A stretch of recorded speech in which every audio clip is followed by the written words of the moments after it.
فيديو جديد على قناة كويزين خديجة بها، دائما مع الوصفات السهلة والاقتصادية. وصفتنا اليوم ان شاء الله غادي نشارك معكم بطبوط معمر بحشوة رائعة بزاف اللي هما اصابع الدجاج المقرمشة. كيجيو رائعين بزاف والبطبوط خفيف ومهوي.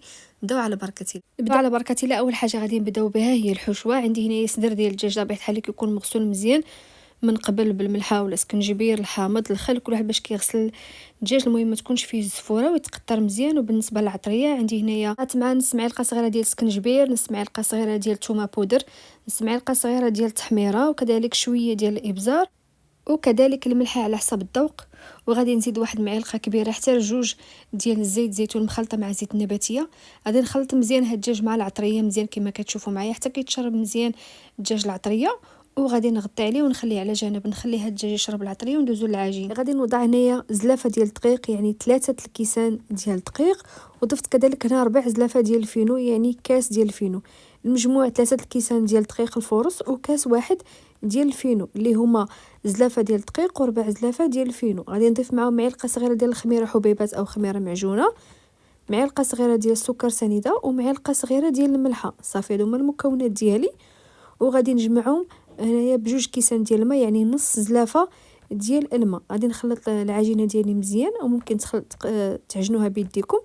صافي من بعد ما عجنتها الماكينه وحصلنا على هاد العجينه ديالي كتكون شويه خفيفه، يعني كتعطيك الطعم ماشي قاصحه. غادي نعاود نرجعها للاناء ديال العجانه وغادي نغطيها بالبلاستيك الغذائي ونخليها ترتاح واحد 10 دقائق ديال المكانه فقط لا اقل ولا اكثر. هنايا من بعد ما فات 10 دقائق ديال المكانه كتكون العجينه ديالنا ارتاحت وكذلك تضاعف شويه الحجم ديالها. مباشره كناخذ سطح العمل كنرشو بشويه ديال الفينو، غير كميه اللي هي قليله، وكذلك اللي ما عندكمش ممكن ترشوا الفورص.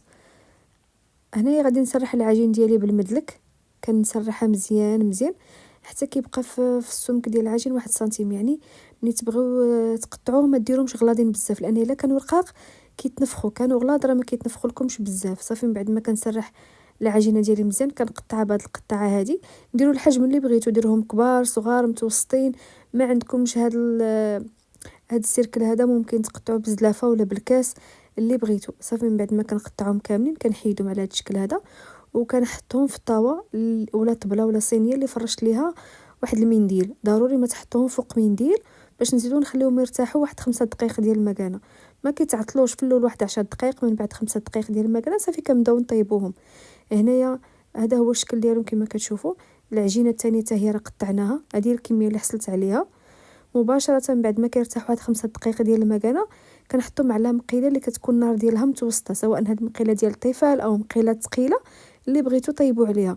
وهنايا حنايا كنحطهم كنبداو نقلبوا. حطيتهم غير يتشمعوا شويه من التحت كنقلبهم، كيعاودوا يتشمعوا من الفوق كنقلب. كنستمر على الطريقه هذه حتى كيتنفخوا كيعطيونا هاد النتيجه ديال كتشوفوا معايا. ضروري كنعاود ناكد لكم ما تغلضوهمش بزاف باش يجيوكم خفاف ومهويين من الداخل. وكيبقى هذا هو الشكل ديال البطبوط ديالنا كما كتشوفوا. غادي ندوزو لتتمه الوصفه. عندي هنا اناء وضعت فيه حبه وحده ديال البيض، وغادي نزيد معاه كميه ديال الحليب. عندي هنا واحد كاس ديال الحليب غادي نضيفو تدريجيا شويه بشويه حتى كنخفف هذا البيض هذا. القوام خصو يكون خفيف، وكذلك ممكن تستعملوا غير البيض بوحديتو، وممكن تخفوا بالماء الا ما عندكمش الحليب كيبقى لكم الاختيار.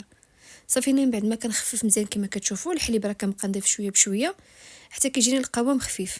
عندي هنا الدجاج اللي شرمنا وخليناه على جنب. كذلك عندي هنايا كميه ديال الدقيق وكميه ديال الشابلوغ وكذلك البيض اللي خففنا مع الحليب. هنايا اول حاجه غادي نديرها غادي ناخذ داك الدجاج كما كتشوفوا، غادي نحربلو كامل في الدقيق او غادي نغطيه بالدقيق كما كتشوفوا.